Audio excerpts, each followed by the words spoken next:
al-farah. Dalam Islam senang itu sudah ibadah. Jadi di antara ibadah terbaik manusia itu senang.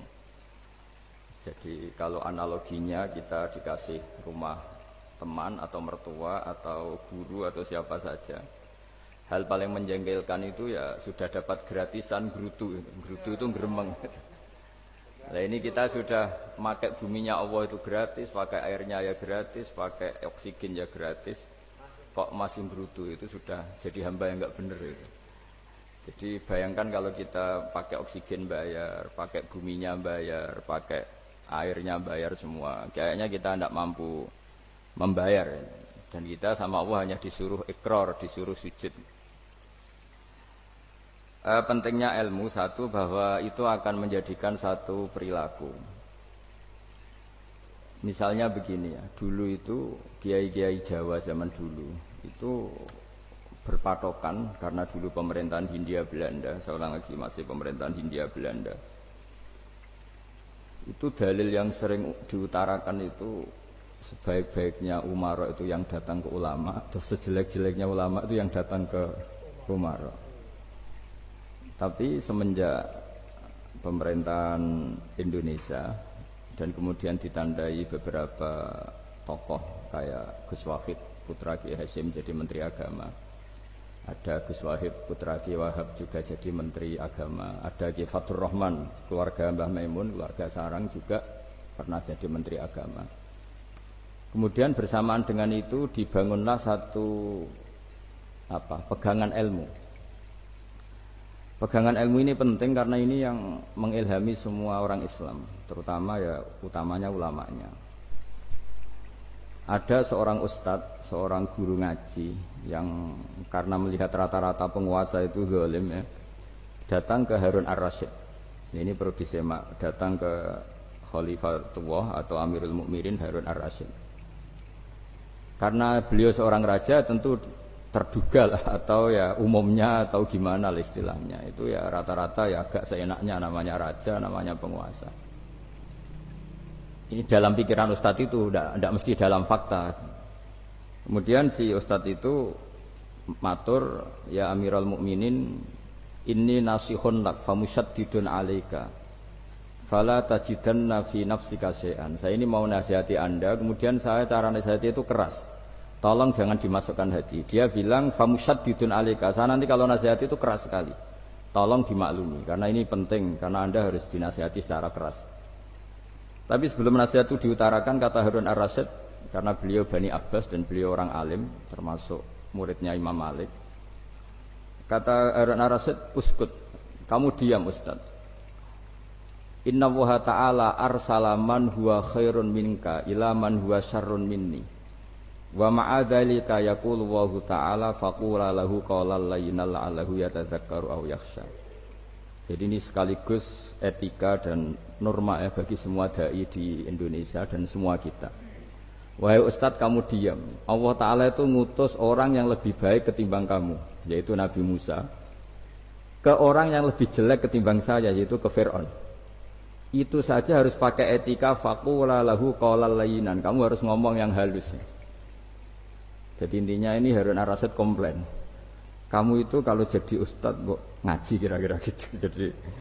Jadi betapa baiknya orang dulu memahami Quran. Jadi Quran itu dibaca, kemudian kita mungkin baca terus jadi cerita, mungkin ada yang baca jadi perilaku, ada yang baca kemudian itu mengilhami, membentuk. Nah kira-kira itulah yang membentuk kiai-kiai alim di NU, di beberapa pesantren maupun orang-orang alim di luar NU.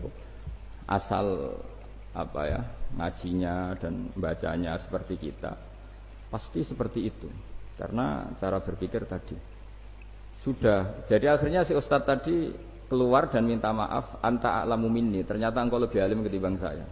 Jadi kalimat famusyaddidun alaika, saya akan keras cara memberi nasihat, itu yang diket, yang dipotong, yang dibatalkan atau yang diralat oleh Khalifatullah Harun ar-Rasyid. Yaitu dikatakan Inna Allaha ta'ala arsala man huwa khairun minka ila man huwa syarrun minni.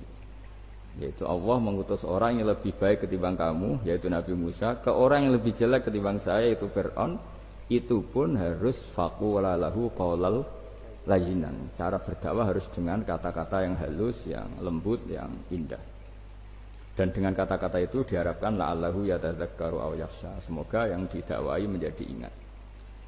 Sehingga dengan kemampuan ilmiah seperti ini menjadi pegangan bersama bahwa kita sebagai dai atau sebagai tetangga atau sebagai sama-sama warga Indonesia, bawaan kita memang harus faqula lahu qaulal layyinan la'allahu yatadzakkaru aw yakhsha.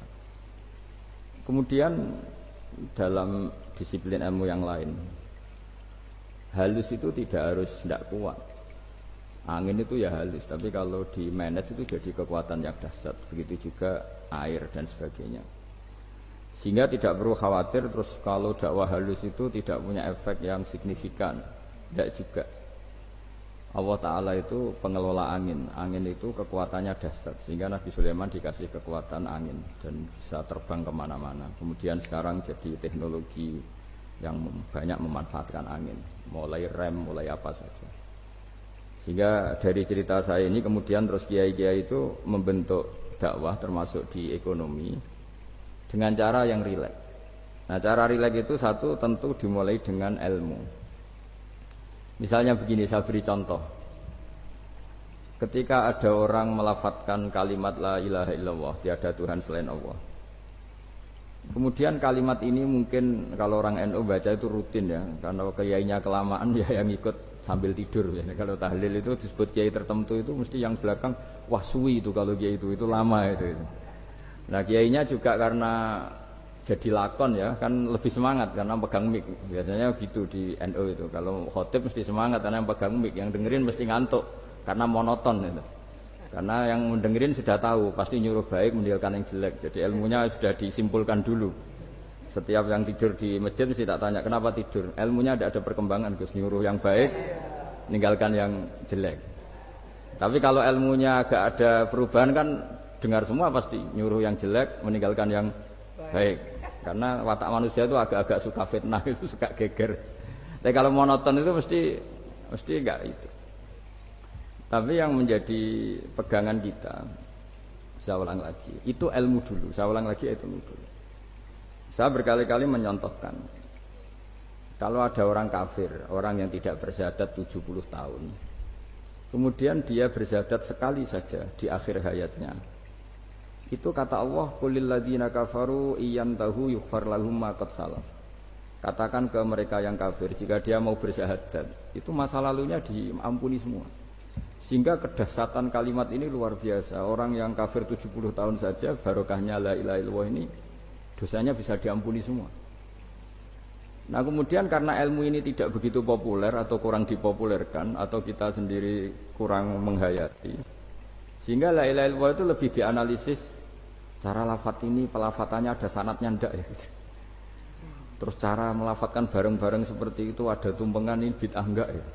Jadi pertanyaannya sudah tidak tentang keramatnya atau sakralnya atau fadilahnya la ilaha illallah, tapi sudah macam-macam. Wiridan cara seperti ini ada hadisnya enggak, legal enggak, terus ada sanadnya enggak. Jadi saya mohon semohon-mohonnya untuk teman-teman yang di Al-Iman itu harus ngaji ya. Ngaji itu nanti kamu tahu cara mandang sebuah ibadah atau perilaku atau apa sajalah tahu. Karena al-ilmu yurisul ahwal, ilmu itu bisa mengilhami cara pandang. Dulu yaitu saya ulang lagi, ketika zaman Hindia Belanda, karena pemerintahnya Hindia Belanda itu ulama-ulama keras sekali, sejelek-jeleknya ulama itu yang datang ke Umarok. Tapi setelah era Mbah Hashim, era sampai Mbah Maimun, itu mereka peduli sama Umarok, semuanya sama-sama warga Indonesia yang ingin melihat Indonesia yang lebih baik. Sehingga banyak ya kakak saya sendiri pernah wakil bupati, terus putra Mbah Maimun wakil gubernur. Ini teman saya Ki Hafid ya bupati. Semenjak itu terus dan itu nggak lepas dari cara pandang. Ya itu cara pandang diantaranya adalah cerita tentang Nabi Musa yang Allah tetap peduli sama Fir'aun. Sehingga tetap didakwai Nabi siapa? Musa. Dan posisi Musa datang bukan memanggil. Ya, cuma kayak sampai sekarang itu belum pernah ke kantor bupatinya Pak Hafid. Karena kadang-kadang orang terus curiga mengajukan proposal jadi agak repot. Ketemu bupati itu sialnya kiai kan mesti pikirannya orang bupati ini nyangoni, kiai ini disangoni itu. Itu terus kayak kita fakir miskin itu. Jadi makanya saya itu belum pernah datang. Tapi alhamdulillah karena beliau berambisi menjadi wa khairul umara mayatuna babal ulama. Jadi datang tapi sangat ambisius ingin mengalahkan ulama karena dia kalau datang statusnya lebih tinggi. Ya tidak apa-apa, ini tawaduk tapi niatnya agak begitu tawaduk. Jadi datang. Makanya saya kemarin Yusuf Mansur pas datang, Pak Ustadz Yusuf Mansur saya datang harus sekali saja. Kalau kedua kali ribet. Karena kalau beliau datang dia punya status tawaduk. Lama-lama didatangi jadi takabur. Saya jadi yang ahli neraka, dia ahli surga. Saya akan rugi dong. Artinya rugi, gue kehilangan teh, kehilangan kopi. Beliau berstatus tawaduk, saya berstatus takabur kan repot. Makanya saya berharap jangan datang lagi. Karena jadi repot itu, jadi repot kan. Padahal saya kalau disuruh datang ke Jakarta kayaknya ya berat. Selain sibuk juga takut ganggu saya. Jadi saya sering ke Jakarta tapi ya tadi jarang ya. Biasanya nganggarkan waktu hanya pas saja, tidak kurang tidak lebih. Biasanya ngajar di pondoknya Pak Kures itu di Baitul Quran ya. Hanya ngajar santri-santri itu. Nah, jadi pemahaman Quran dulu itu kata Imam Ghazali, ini sekaligus karena ada Pak Ustadz Yusuf Mansur, itu membaca Quran itu membaca, bukan bercerita.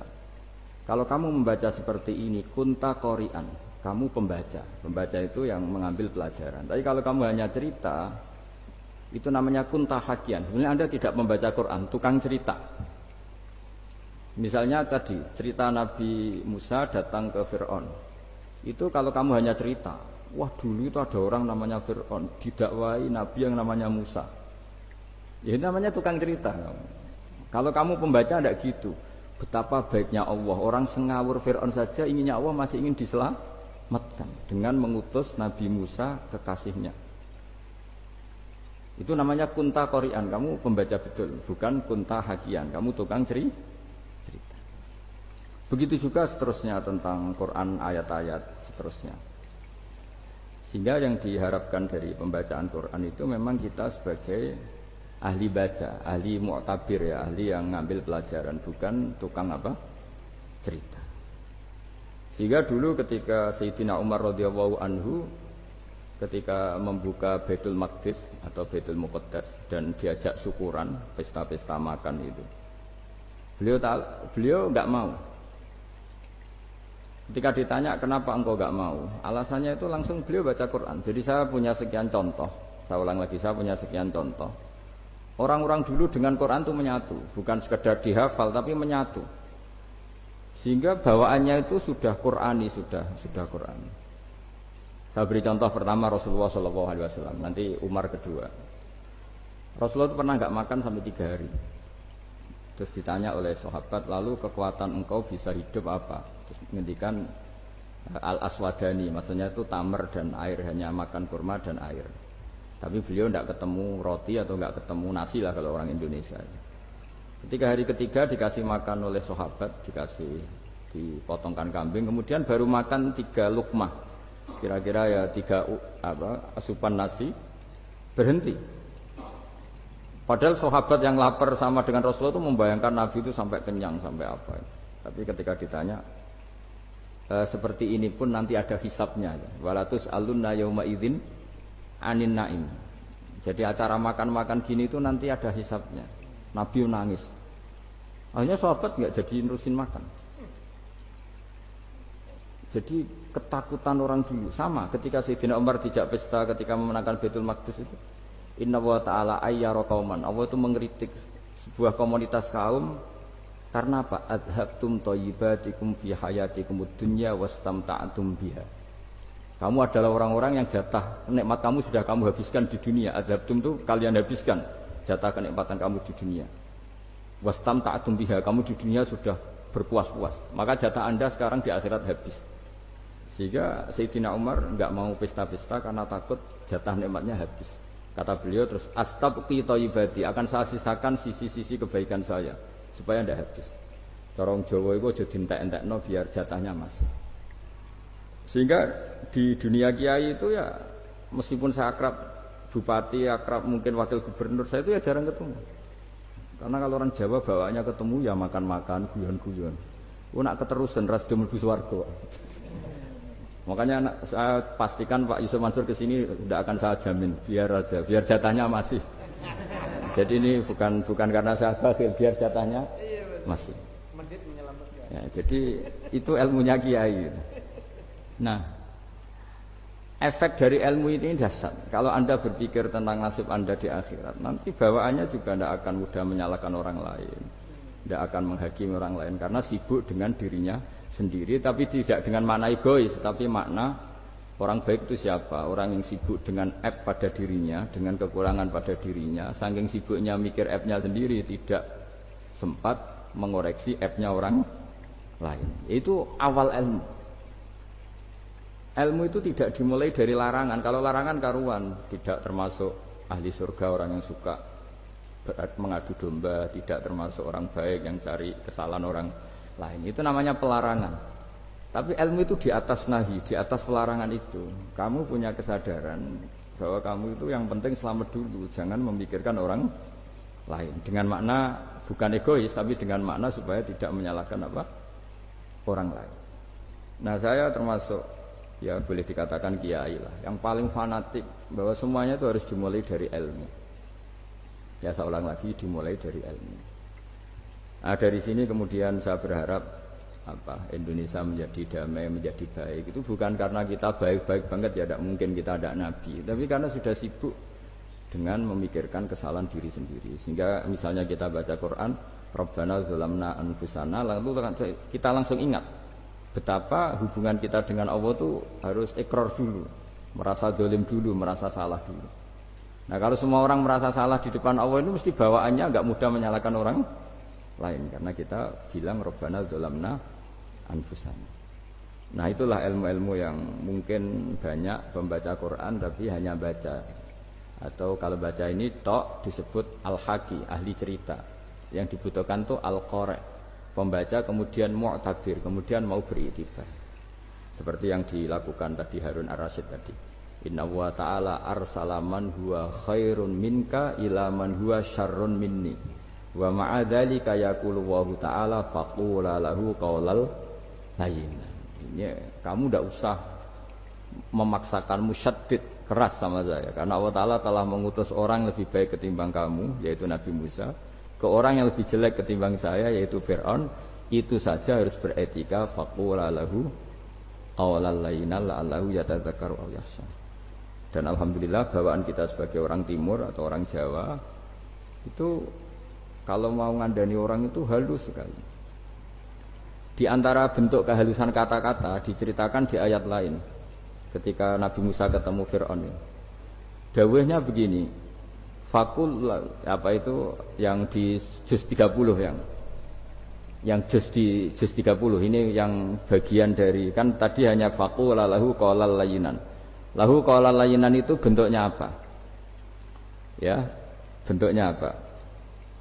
Itu Nabi Musa disuruh ngendikan sama Fir'aun.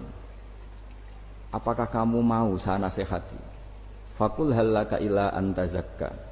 Halaka itu pilihan, hal itu istifham, laka itu otoritatif. Jadi betapa santonya kalimat itu, fakul halaka ila antazakka. Jadi kalau dimaknani model Pak Hafid, model saya ngaji di sarang itu, halaka onoto iku kedue sira, berhak bagi kamu, berhak bagi Anda, apakah Anda berhak loh mendapat nasihat supaya Anda jadi orang yang lebih baik. Halaka ila antazakka. Jadi tidak kalimat perintah, tapi kalimat pilihan. Apa engkau mau saya beri nasihat? Wahdiyaka ila rabbika fatakhsha. Dan saya beritahu kamu tentang Tuhan, dan kemudian kamu menjadi orang yang baik, fatakhsha, orang yang punya khasyah, punya. Jadi kayak apa kalimatnya itu? Napa jenengan kersa? Itu kalau orang Jogja, orang-orang daerah-daerah yang pernah nyuguhi tamu itu kan, ayo makan-makan, itu kan kayak tamunya itu kelaparan. Masa Pak Yusuf Mansur kelaparan? Tidak mungkin kan. Masa Ustaz terkenal kelaparan kan tidak mungkin itu. Monggo, nopo jenengan ngersakno. Karena bisa saja tamunya itu tidak kerso, mungkin karena darah tinggi, mungkin karena takut dianggap fakir miskin, macam-macam kan orang tidak. Itu kalimatnya itu halaka ila anta zakka. Kayak apa indahnya dakwah. Halaka ila anta zakka. Itu ada kata laka itu ya terserah jenengan mau enggak. Wa ahdiyaka ila rabbika fatakhsha. Nah, itu yang disebut membaca. Kunta qari'an la hakian. Anda benar-benar membaca Quran, bukan sekadar pencerita. Nah, kemudian ini yang terakhir saya juga baru, sebenarnya saya itu nggak pernah bilang sanggup itu, tapi Pak Ustadz Zakaria itu GR terus. Sampai tadi pagi itu saya belum tahu kalau ada acara ini. Ya karena saya kiai, jadi kalau kiai itu kan ingatnya sama Allah saja. Kalau sama manusia itu rontok-rontok lali gitu. Itu bukan memaksa, ya memang lupa. Sejauh mana sih pentingnya manusia kan tidak penting cara ilmu tasawuf itu. Tapi karena ini titipan Rasulullah SAW terus menjadi penting kan. Dititipi umat kayak jenengan itu. Ya, sudah ngaji ngatur kiai ribet itu. Kiai ini biasa ngaji kan, kiainya yang ngatur, santri ini enggak. Pak Yai ngaji tanggal ini jam ini. Itu kan mengabaikan semua aktivitas kiai. Padahal jam ini mungkin saya punya jam. Mungkin jalan-jalan atau ngaji atau mutolaah atau munajat, gara-gara Pak Zakaria ini kan terus Mas Tamam ini yang provokasi. Harus ngaji di jam ini, tema ini. Saya itu kalau ngaji ditentukan tema itu, ini memang saya agak keras di bab ini. Itu kayak ibarat gini loh. Saya ini dokter, kemudian ada orang yang sakitnya itu jantung, terus bilang ke saya, Pak dokter sembuhkan kukul saya. Wong penyakit ekstrimnya itu jantung, kok bila disembuhkan apa? Kukul. Kan gak penting, sembuh tidak sembuh, kukul itu kan gak penting. Jerawat itu. Kiai itu tahu kesalahan paling fatal manusia itu akidah. Tapi kadang-kadang mintanya ilmu yang tidak akidah, yang gak penting. Jadi kadang-kadang kiai itu ya digurui betul kalau di Indonesia. Misalnya, ini tidak nyindir loh, memang marah betul kalau di bab-bab seperti ini. Tapi ini biar jadi ilmu masif, ilmu yang general. Saya ulang lagi ya, Anda jadi dokter, tahu pasien Anda ini penyakit jantung kronis atau sudah fatal lah sudah. Terus orang itu bilang, Pak Yai, itu Pak dokter, tolong obati kulit saya supaya tidak jerawatan. Kamu bilang ini orang aneh enggak itu? Aneh kan? Nah, kiai juga gitu. Saya sering itu ada orang mau haji gitu, Gus doain saya jadi haji mabrur. Pernah belajar haji Pak? Dereng. Mungkin enggak orang belum belajar nyupir terus kemudian minta didoain, Gus saya mau nyupir doain selamat. Mau nyupir aja enggak bisa kok minta doa selamat. Harusnya urutannya kan belajar dulu baru minta doa. Tapi kali ini aliman bener ngajaknya akidah dulu, ahli sunnah kan. Nah itu bener karena akidah itu hal yang prinsip memang harus. Kalau kebetulan enggak bener tak revisi betul. Untungnya kalau temanya bener. Jadi saya mohon ke seluruh orang-orang yang mau ngaji ke kiai itu tema itu biar yang milih kiai supaya tahu prioritas yang harus benahin. Jangan tema yang kita yang milih, jangan-jangan tema yang kita pilih itu tidak mendesak atau tidak penting. Ini bukan apa-apa, ini saking ingin baik saya ya, keinginan baik saya supaya dulu zaman sahabat ya gitu. Kalau ada pertanyaan salah sama Nabi dibenerin, cuma Nabi terlalu bijak. Cara benerin tuh enak. Kalau saya karena tidak Nabi saja ya agak-agak kasar kan. Kalau tidak Nabi tidak wajib bener terus. Yang wajib bener terus itu Nabi. Saya beri contoh ya. Nabi itu ngendikan tentang kiamat. Kiamat itu dahsyat, mengerikan gini-gini. Kalau pikirannya orang kampung itu begini. Nabi ini aneh. Cerita kiamat dahsyat tapi nggak ada tanggalnya, nggak ada tahunnya. Harusnya ada dong biar kita bisa persiapan. Sehingga Nabi disomasi di tengah-tengah khutbah itu, ya Rasulullah mata sa'ah. Nah, karena ini orang Bedui, Nabi nggak dengerin, diulang lagi. Mata sa'ah ya Rasulullah. Ketika Nabi mengabaikan itu ada dua kelompok sahabat, yang satu bilang lam yasma, Nabi tidak dengar sehingga mengabaikan. Yang kedua bilang sami'a wa kariha, Nabi sebenarnya mendengar tapi tidak berkenan. Tapi diulang lagi ketiganya, ya Rasulullah mata sa'ah. Akhirnya Nabi jawab, mau tidak mau, karena kalau enggak ya namanya orang Bedui ngomong terus. Nabi balik tanya, ya karena cara berpikir dia kalau kiamat itu jelas kapannya kan bisa persiapan gitu. Paling enggak pas mau kiamat terus pas ngaji Quran apa kan bisa persiapan itu. Akhirnya Nabi balik tanya, ma'atatalaha. Kalau kamu berani tanya kiamat, lalu persiapan kamu apa? Ya terus orang itu bilang masyhur itu, ma'adatullah kabira sholatin wala siyamin wala kada wa kada walakinni uhibbuka. Saya sebenarnya tidak punya persiapan ya Rasulullah, cuma persiapan banyak puasa ya enggak, banyak sholat enggak, tapi saya mencintai engkau. Terus masyhur itu jadi hadis paling legenda, almar'u ma'aman ahabba, sebagian disebut anta ma'aman ahbabta. Ini kata semua sahabat yang di masjid. Si Bedui ini orang paling dibenci sahabat karena mengganggu Nabi saat khutbah, tapi akhirnya ini menjadi orang paling dicintai sahabat karena barokahnya itu hadis itu keluar secara terbuka, almar'u ma'aman ahabba.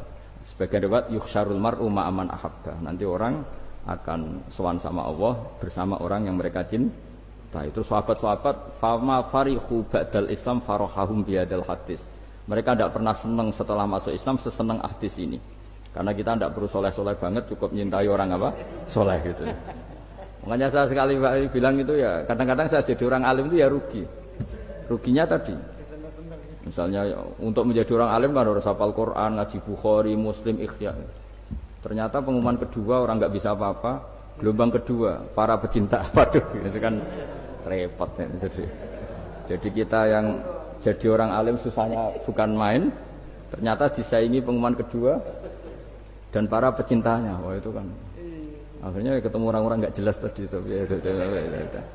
Nah itu ya termasuk farah dalam Islam, farhatul aibin. Jadi senang itu di Islam itu ibadah.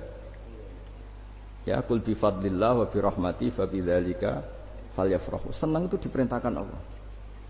Saya itu sering di kamar, kadang itu nyun sewu kayak gatelan gitu, apa itu.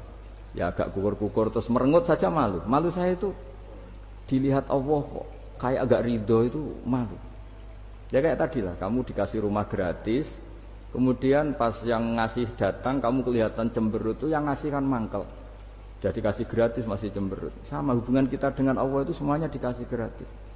Makanya tabassum, senyum itu ibadah. Kita yang nekuni ilmu hadis, betapa hebatnya Nabi ngendikan, kalau kamu tidak bisa ibadah yang berat-berat, cukup ibadah senyum. Kadang ngendikan tol qati wajhin, kamu cukup berwajah yang indah, yang menyenangkan. Tabassum, senyum. Kalau kamu tidak bisa membalas jasanya orang yang ngasih, minimal kamu senyum, lihat minimal kamu kelihatan senang gitu. Nah, makanya senang itu sudah ibadah. Dan sekarang orang untuk senang aja susah. Karena bawaannya nuntut orang lain supaya kayak keinginan dia, bawaannya nuntut, ya ribet, kalau gitu ya ribet. Makanya saya bilang al ilmu yurisul ahwal, ilmu itu diperkuat. Nanti yurisul ahwal, ilmu itu akan membentuk Anda. Dulu beberapa raja itu ya mau luhur karena jadi raja, punya apa saja. Tapi punya penasihat ulama itu ya nasihat itu sederhana. Ada seorang raja tanya ke kiai, gimana dengan semua kerajaan saya? Wah, padahal dia punya apa saja. Jenengan miskin sekali, itu kerajaan seluas ini. Kok bisa aja? Terus ditanya sama si ulama tadi. Andaikan Anda di padang pasir, kemudian kalau tidak minum segelas air itu mati. Apakah Anda akan membeli segelas air ini dengan semua kerajaan Anda? Oh iya, pasti apapun saya lakukan untuk mendapat satu gelas air. Terus la tafrah bimulkin la yusawi sarbatamain. Kamu jangan bangga dengan kerajaan yang nilainya itu enggak sebanding dengan segelas apa? Air. Akhirnya raja itu mikir, saya tidak jadi raja bisa hidup. Tapi kalau enggak minum air mati. Berarti penting satu gelas air. Akhirnya lama-kelamaan ini anggap kerajaan itu biasa, ternyata enggak sepenting segelas air. Ya seperti kita lah, misalnya orang enggak punya Alphard itu enggak malu. Tapi kalau nggak punya celana itu malu. Kamu mau punya Alphard tapi nggak punya celana? Kan nggak mau. Yaitu ilmu. Ilmu itu yurisul ahwal. Ilmu akan melahirkan satu perilaku. Jadi kalau ilmu Anda mantap, pasti syukurnya juga mantap. Gitu. Ya makanya saya termasuk kiai yang selalu mendorong pentingnya ilmu. Bahkan kata Sufyan Ats-Tsauri ngendikan saking pentingnya ilmu ada kata fa'lam annahu la ilaha illallah, dimulai kata fa'lam. Dan saking pentingnya ilmu itu setiap nabi itu status permanennya itu hanya satu, mengajar. Rabbana wab'ats fihim rasulam minhum yatlu 'alaihim ayatik, membacakan ayat-ayat Allah, sampai wa yu'allimuhumul kitab, mengajarkan kitab wal hikmah. Bahkan Allah sendiri wasofa dzatahul 'aliyah bi annahu al-muallim. Yaitu Allah ngendikan Ar-Rahmanu 'allamal Qur'an. Jadi betapa hebatnya pengajar. Allah sendiri mensifati dirinya itu Ar-Rahmanu 'allamal Qur'an. Allah itu Maha Rahman yang mengajarkan Quran. Di surat Iqra juga disebutkan Iqra wa rabbukal akram alladzi 'allama bil qalam. Jadi Allah mensifati dirinya sebagai pengajar. Kayak apa pentingnya mengajar? Karena al-ilmu yurisul ahwal. Ilmu ini melahirkan satu sikap. Pernah ada orang hartanya itu habis karena ngobati ibunya. Terus datang ke saya, dia sumpek karena hartanya habis ngobati ibunya. Terus dia bilang, Gus, saya ini sekarang sudah miskin karena ibu saya sakit dan harta saya habis untuk ngobati ibu saya. Terus tak guyoni sama saya. Kon kepen pinter apa kepen goblok? Kepen pinter Gus. Ingin pinter apa ingin goblok? Katanya ingin pinter. Kalau ingin pinter bahasanya jangan gitu. Harta kamu itu masih di akhirat karena habis untuk ngobati ibu. Bayangkan kalau habis untuk maksiat itu habis betul. Terus dia mulai syukur. Alhamdulillah Gus, harta saya habis secara heroik karena untuk mengobati apa ibu. Sudah pinter dia. Akhirnya miskin sampai sekarang ya tetap pede saja karena masih punya tabungan di akhirat. Dan itu saya terinspirasi oleh ilmu juga. Jadi dulu Sayyidah Aisyah itu pernah nyimpan sepotong daging kambing, disimpan untuk dimakan beliau. Karena beliau mau iftar ya, mau buka atau apa. Singkat cerita, karena bawaan keluarga Nabi itu sakhok, ada orang minta dikasihkan. Suatu saat akhirnya kan habis. Terus Nabi tanya, yang daging tadi di mana? Habis. Terus Nabi cara menjelaskan itu indah sekali. Harta kamu itu baju yang kamu pakai nanti ya rusak. Yang kamu makan nanti ya ke WC. Wa tasaddaqta fa abqaita. Memang di semua riwayat itu pakai dhamir mukhatab mudzakkar. Meskipun asal-usul riwayat itu untuk Sayyidah Aisyah karena untuk umum. Yang kamu sedekahkan tuh yang masih. Kamu jangan bilang kamu sedekahkan tuh yang habis. Yang kamu sedekahkan tuh yang masih. Misalnya saya punya uang 1 miliar misalnya. Terus pernah tak sedekahkan ke fakir miskin atau ke kiai atau ke pondok 100 juta. Itu yang mesti masih karena kadung di luar kekuasaan kita. Kadung lillahi ta'ala. Justru yang masih itu yang potensi nanti untuk hal-hal yang kurang positif. Semenjak itu orang sedekah itu begitu entengnya karena itu yang masih. Ya tapi tentu sarannya yang tepat ya. Saya sekarang sering kampanye sedekah tepat. Karena misalnya sering saya itu didatangi orang kaya. Gus, saya ini punya uang banyak, ingin punya masjid biar dipakai orang Jumatan. Terus saya bilang, kamu ingin jadi orang baik betul apa baik versi Anda? Baik betul Gus. Tak ajarin mau, gak tersinggung. Mau Gus. Kalau Anda bikin masjid di kampung Anda, masjid terbaik di dunia sekalipun, yang bingung saya ahli fikih. Kok bisa tuh? Kan terjadi 2 Jumatan, nanti sahnya yang mana? Kamu enak aja bikin masjid kan? Kamu bikin masalah baru bagi kiai fikih di daerah kamu. Belum nanti orang terus migrasi ke masjid Anda karena lebih baik, koriknya lebih baik. Kamu membunuh masjid yang lebih tua. Itu enggak sopan sekali, masjid itu sudah lebih tua kamu. Akhirnya mikir. Enggak usah Gus kalau gitu, sedekah apa saja yang penting perintah jenengan gimana. Ya sudah. Jadi sedekah itu juga harus dibina supaya kalau orang kan bisa saja kan uang 100 juta itu untuk fakir miskin manfaat, ternyata untuk masjid yang sifatnya aksesoris. Untuk lampu yang kristal yang mahal-mahal bukan yang pokok. Itu pentingnya ngaji ya. Jadi lagi-lagi al-ilmu yurisul ahwal. Ilmu itu melahirkan satu sikap. Jadi ketika ada masjid baru, kalau orang nggak bisa ngaji fikih, wow ada masjid baru, masjid banyak.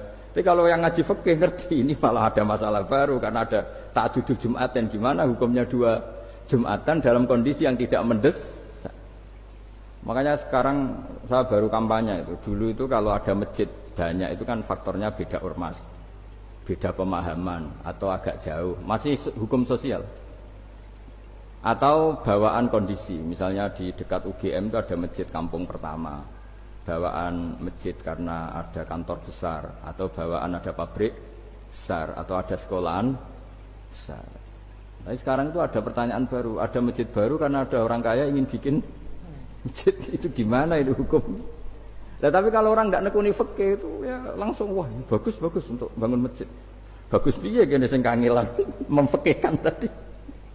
Nah itu ilmu. Jadi kalau yang tidak nekuni fikih itu ya tidak tersiksa, tapi yang nekuni fikih itu pasti tersiksa karena seperti itu tadi.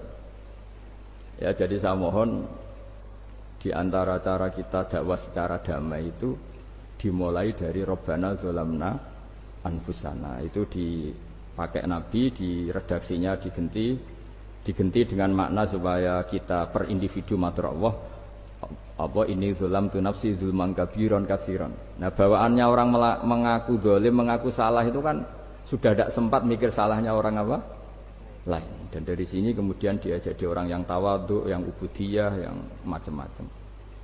Sehingga Nabi itu bukan dianggap ya, pasti penjelas terbaik. Terus Allah meredaksikan wa ma tuqaddimu li anfusikum min khairin tajiduhu indallah. Apa saja kebaikan yang kamu sudah berikan untuk Allah sampai akhirat itu ya pasti kamu temukan di akhirat. Terus yang terakhir saya beri contoh orang peminta-minta sa'il. Itu Sayyid Ali Zainal Abidin kalau ada orang minta-minta terus dikasih, misalnya dikasih ya 100.000 atau 50.000 atau 10.000 sesuai kemampuan yang memberi, itu marhaban biman hamala zadi ilal akhirah. Saya terima kasih ya, gara-gara kamu minta uang saya jelas sudah sampai akhirat. Coba kalau di rumah bisa saja untuk hal yang tidak positif.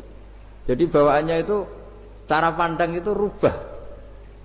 Jadi sebenarnya kalau kita ngasih uang di masjid, ngasih kiai atau ngasih fakir miskin, ya uang itu yang masih, bukan yang habis. Yaitu watasodak kata fa'abqaita, yang kamu berikan tuh hakikatnya yang masih. Karena sudah ada kamu otak-atik lagi, makanya disebut wakaf.